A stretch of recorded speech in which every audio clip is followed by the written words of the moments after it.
Hello there guys, welcome back to Younes Talks Football, welcome back to a brand new video. I hope all of you are doing well today. So, we're going to dive into the first of two uploads today. Yes, you're getting a double upload. Why? Because I'm giving you the latest and my thoughts on what's happened today in this video. And then later on, tonight you are going to be getting the preview for Southampton versus Chelsea taking place tomorrow. So, without further ado, we'll jump right in to what is gone on today. Before we do, I want to let you know this video is brought to you and sponsored by the OneFootball app. So for all the latest and for all the stories I'm discussing in this video, you can find all of that information in the OneFootball app as the news comes in, not just for Chelsea, but all of the clubs across the world. You'll find the latest in the OneFootball app. Aside with that, the stats, player stats, team stats, the schedules, the fixtures, the results, the standings, tables, whatever, it's all there. So make sure you hit that link in the description, download that app now and enjoy. Just like I do, on a daily. Right, let's get into it. So starting off with the defender situation. What is going on? And it is to do with Fofana. Yesterday I told you guys, it's looking like the medical started off yesterday. Well, we have more news in relation to the medical and what's gone on. Here it is from Fabrizio Romano. So Fabrizio, take it away. Chelsea have paperwork completed with Leicester for Fofana deal. He's in New York to undergo second part of medical, then sign the contract. No bids for Josko Gvardiol in the last 4 weeks, despite rumours Chelsea wanted him in July. Untouchable for Leipzig, so no news, and that's understandable. Look, at the end of the day, if we're getting Fofana, Chalobah's staying, we don't need Gvardiol. That's just how it is, and I'm glad that we finally got a deal done for Fofana. And what's crazy is Simon Johnson, the Athletic, came out and said that the fee for Fofana isn't even 75 million. It's around the 70 million margin, which contradicts the stories that we've had days ago where we made a bid of around that region. They got rejected apparently. So I have to say this transfer window as a whole has been a little bit weird. Why? Because when you look at past windows, you look at past seasons, all the sources that we deemed as, reliable, fully reliable, even some of them have been caught out. And this started off, for me, in terms of Chelsea Football Club, this started off when Roman was getting sanctioned. And we started hearing things even from reputable sources, and they got information wrong. So, I have to say, it's okay to get info wrong once in a while, if you're really reputable once. No more though, because if not, people aren't going to take you seriously. So, that's the thing. That's why I'm actually quite shocked. There were quite strong people saying 70 million rejected. And now you're getting Simon Johnson, who is meant to be really well connected with Chelsea, saying, yeah, no, the fee is around 70. So what is it? Unbelievable. But look, anyway, regardless, I'm happy we've got the deal done. And if it is around 70 million, then happy days. Because I know a lot of you were worried, not worried, but, thinking, why are we splashing 80 or 85 million on Fofana? The valuation's a bit crazy. I get that, and I agree. But at the end of the day, we've got a deal done, and if it's for less, then happy days. So, Fofana had to go to the United States for a medical, though. That's a little bit... Why? What? Do we not have medical facilities in the UK? What's happened? Oh, it's the NHS. That ruined. The NHS is that wrecked. That, you know what? No, screw it. Send him to the States. Send him to the States. We haven't even got a private sector. Anyway, unbelievable. Well, we have now. Trust me, NHS has gone under. But Fofana medical getting completed today. So I'm guessing we're going to be getting confirmation possibly tomorrow. Or maybe the day after. If he has to come back to London, get the pictures done, and then the announcement. So I reckon it'll be that. We'll see what happens. Now, I have to say this. This is blockbuster news, ladies and gentlemen. And am I happy? Well, yes. But I'm not going to rave about it. Because at the end of the day, this is what we all wanted. And I hope this is best for him. And I hope it's best for us. And I think it is. So I'm just going to tell you what the good news is. Maybe for the player, it's not that good. Or maybe it is because he starts to get an opportunity elsewhere. We'll see what happens. But Ross Barkley. Ross Barkley has left Chelsea by mutual consent. Wishing you well for the future, Ross. And yeah, I'm going to be honest. Am I happy that Barkley's left? Yes. Who wouldn't be? But I'm not going to rave and go, oh my yes, he's gone. I'm not going to do that because, at the end of the day, it seems like, as Chelsea said, it was by mutual consent, which means he had a part to play in that. I respect it. I wish him the best. Ross Barkley, all the best in your career. Look, we all knew it wasn't going to work. At Chelsea Football Club, for the past couple of seasons at least, we knew it wasn't going to work. When he first came to Chelsea, we were contemplating with the idea, weren't we? And, there were a couple of games where we had, and it was like, oh, okay, fair play, Ross Barkley. But apart from that, he really did not make his mark. He was never going to make his mark, especially with the midfielders that we have in the team. He's just not getting ahead of them. So we all knew he had to go. He had to go. But he's always been respectful. He's never kicked up a fuss. He's never been someone to badmouth anyone. And for that, I respect him. And, fair play. So Ross Barkley, he's a free agent now. He hasn't got a club. As I've said, this is now by mutual consent. So he's left Chelsea without actually signing for anyone. Let's hope up until deadline day. The free agent does get more time, so he'll be okay. But I hope he finds a good club and somewhere where he can play regular football and he can find his form, So Ross Barkley, best wishes, good luck. And for us, for Chelsea, it means that we've freed up a little bit on the wage bill. We have an extra space. Happy days. We need it. So I'm really happy at the news and I just wish Ross Barkley the best. So good luck, Ross, for the future. Now, Aubameyang. We're finally getting some clarity. And there's good news and there's bad news for Aubameyang, I have to say. So let's get into the football side of things before we get into the personal side of things because something's happened to him. So let's get on with it. Pierre Aubameyang deal, no issues on player side. Negotiations are still ongoing between the clubs. It wasn't close to being agreed last week. It's not off today. Important meeting will take place in the next 24 hours to decide how to proceed. Chelsea insisting to include Alonso. We also have, from Fabrizio, saying, I have a feeling Aubameyang could be deadline day or day before. It will not be completed today. That's the feeling between Chelsea and Barca. Zaha may be a last-minute option if they chose this type of player. He's one of many discussed internally. Chelsea want to get rid of Alonso in the Aubameyang deal because they don't want to wait and then Barca moves on to another left-back. That's why it's a strategy game. So we have to clarify a couple of things first because we initially heard that Barca and Chelsea had agreed a deal, right? Prior to that, we heard personal terms were done. Cool. And then yesterday and the day before, we're hearing, oh, you know what? It's not even about the deal. It's about personal terms. Because Chelsea want to give him 1 year and he wants 2.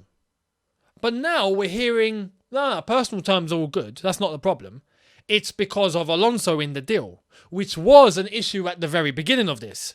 So, again, talking about reputable sources coming out with information. What?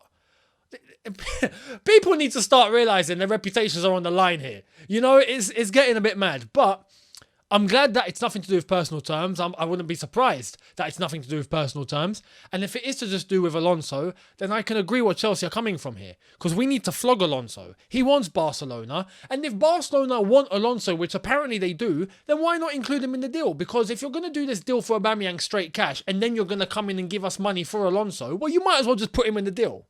It doesn't make sense. Do you know what I mean? So I'm just thinking, look, hopefully we can get an agreement done with Barcelona. Alonso hopefully a part of it. Fingers crossed. And Aubameyang makes his way to Chelsea. As I'm looking at it now, I'm hoping Aubameyang does still come to Chelsea. Fingers crossed he does. And the one thing that Fabrizio said here, which is key, is that it's either Aubameyang or Zaha. And I'm thinking, why? If Ziyech is about to depart, who I'm going to come to, but if Ziyech is about to depart, then why not get Zaha as well then? We've got up until Thursday. So there is today, tomorrow, Wednesday, and then Thursday's deadline day.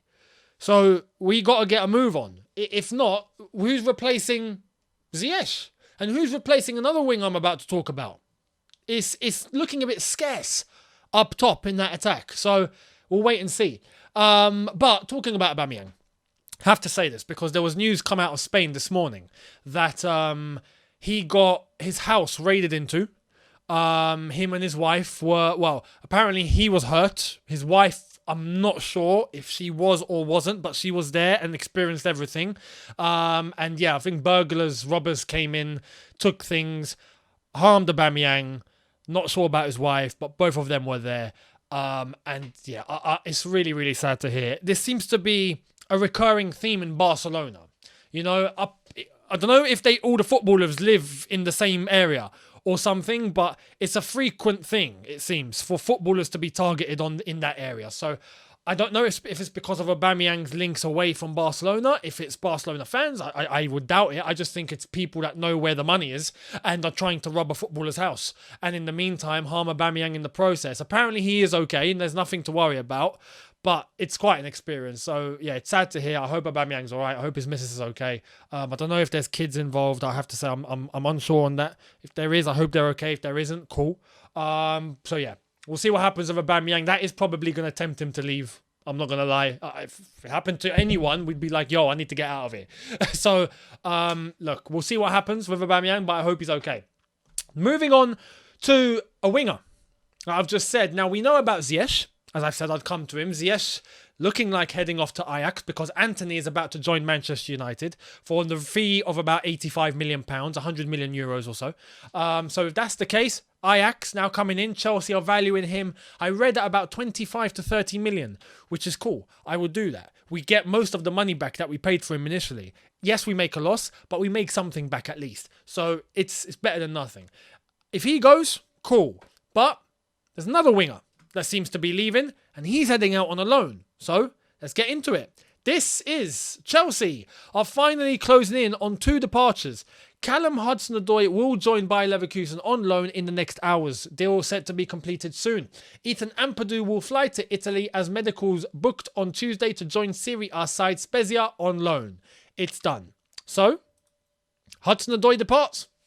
And I have to say I'm excited because Hudson-Odoi, with regular game time in Germany, where there's more space, there's more time, there's more incentive for him to do what he wants to do on the ball without feeling the pressure that I feel like he gets in England, I feel like he'll be able to develop his game and hopefully go through the same sort of process that a Sancho went through. Do you know what I mean? So I'm looking forward to seeing what Callum's going to do out there. I actually think he's going to do really well at Leverkusen in the Bundesliga. Looking forward to it. Loan deal. Comes back afterwards. We'll see what happens if he does. And if he doesn't, maybe there's a buy option. Who knows? But goes out on loan. Looking forward to this. So Hudson-Odoi, very, very much going to see how he does in Germany. Hopefully he smashes it. Ethan Ampadu departing back off to Italy. Italian clubs love him, it seems. And I wish him the best out there as well. I don't know where he's going to be playing in terms of centre-back or defensive midfield because he can do both. More than likely, I reckon defensive midfield. But on a loan deal as well. So I wish him the best of luck as he departs. And we're still not going after a midfielder, are we? Or are we? Well, there's this. Let's get into it. This is from Fabrizio saying Chelsea are really pushing to sign Frenkie de Jong, but he still wants to stay at FC Barcelona. What is it with these footballers at Barca that are getting scammed? And they're like, I want to stay with my scammer. I get exploited. I want to stay with the person that exploits me. Not a problem.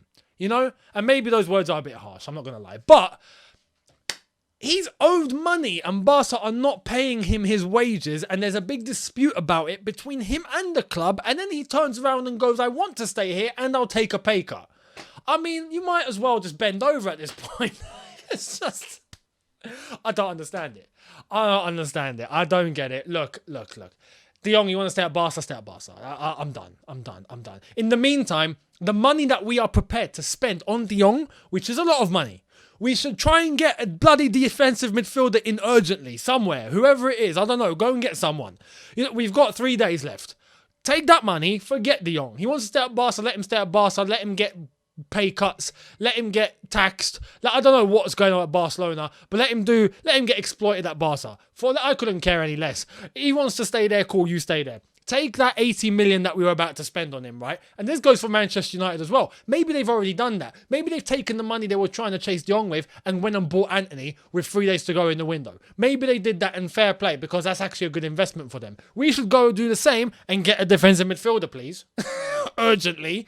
You know, it seems like it's going to be a waste of time. However, I have to say, if we pull this off, right, then fair enough. But I just don't see it now. I don't think it's going to happen. How is he accepting to stay at Barca and accept a pay cut after what they did to you? Brother, you dumb. You dumb. Honestly, I get triggered. This football club is functioning on the biggest scam level I think I've ever seen. Barcelona, you know what? I rate the hustle at Barca. I have to say I rate it. Because if they, the people at the top at Barcelona, right, who I understand are trying to make sure they stabilize their finances, the previous president screwed them. So I can't even blame like Laporta and those at the club. I understand what they're trying to do. They're trying to make sure that they actually save the situation with the money that they have at the club, which they don't have at the club. That's the problem. They need the money. They've sold off parts of their TV studios and their rights and all of that. Cool, they've had to. I respect the hustle if they are able to convince top players in their team to stick around, sign new contracts and take pay cuts. I respect it. They are hustling and they're succeeding. Cool. I wish you the best of luck, Laporta and Barcelona. And in the process, they even got players to refuse clubs like us to go to them and take less money. These guys are business kings. They are kings, honestly. So with Barca, I've not got a problem with Barcelona. At the end of the day, they're doing what they've got to do, fair play. But De Jong and these players, what are you doing? What are you doing? It's funny. I find it hilarious. But look, I think we should move away from De Jong, if I'm honest, with 3 days to go, and go and get a DM and save this team. From future injuries to Kante, future injuries to Kovacic, even a future injury to another midfielder like a Jorginho or whoever, but mainly Kante, Kovacic. If we end up with injuries to them again, like we already have now, what do you think is going to happen? A blindfolded Stevie Wonder can see what's going to happen. You know, red carpet for any team we play against in midfield. Not a problem. Here's the ball. Go on, score. It's got to be addressed. So we'll see what happens. But that's the latest. Let me know your thoughts down below. To everything that I've discussed, let me know your opinion. I'd love to hear it. Hit the subscribe button if you are new. Hit the notification bell to be notified once I've uploaded. Smash the like button if you've enjoyed this. Don't forget for video number 2 later today. And I'll see you then for the preview, Southampton-Chelsea. Thank you all so much for watching. See you then. Take care and peace.